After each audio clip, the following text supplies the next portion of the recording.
Hi, everybody. It is October 7th, and I have been running through Leviticus.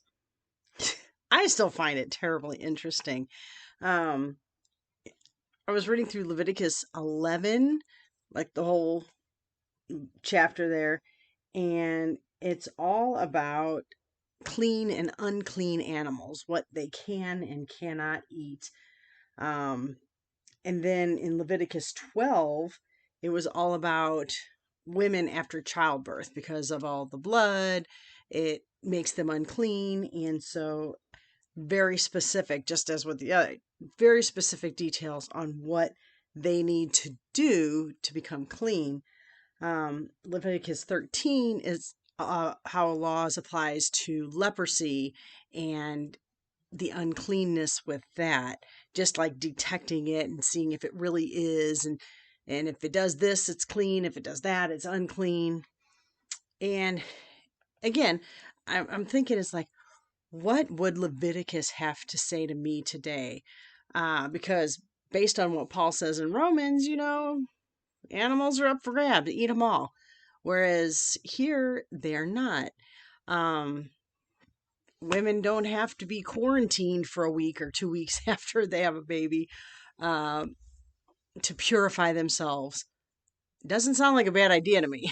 But after having a baby, the rest would be nice. But they don't have to. We don't have to do that. Um, and then leprosy, we just realize that it's a disease and it's really not even communicable.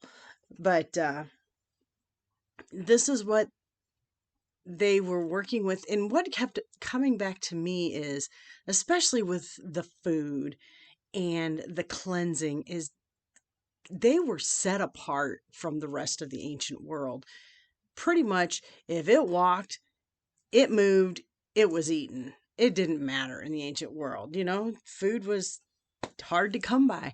And so, for this group of people to get rid of so many food options, that had to make other people go like, "What are you thinking, dude? Bacon is the best." And then all the cleansing, cleaning wasn't necessarily, because they did a lot of bathing and clothes washing and things like that. And that wasn't necessarily common in the ancient world either. So it just seems like God definitely was setting them apart from everybody else. And bring this to today. As a Christian, I hope that people look at me and say, there's something different about that woman.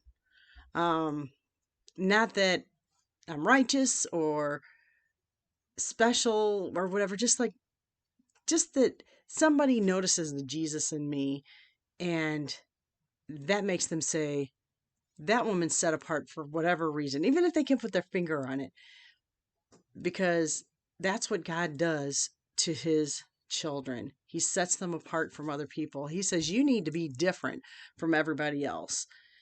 And today I think that's so true. We should be different. When everybody's spewing hate, we should spew love. When everybody is destroying, we should build up. When everybody is stealing, we should be giving. And so that's what Leviticus had to say to me. That's where God found me. And am I set apart? Do I feel set apart? Do I make myself set apart? That's something that I will have to keep searching in myself, um, because that's what I want to be. I want people to know automatically, say, yes, that woman is different. She must be Christian, because Jesus is all over her. So that's what I found in Leviticus.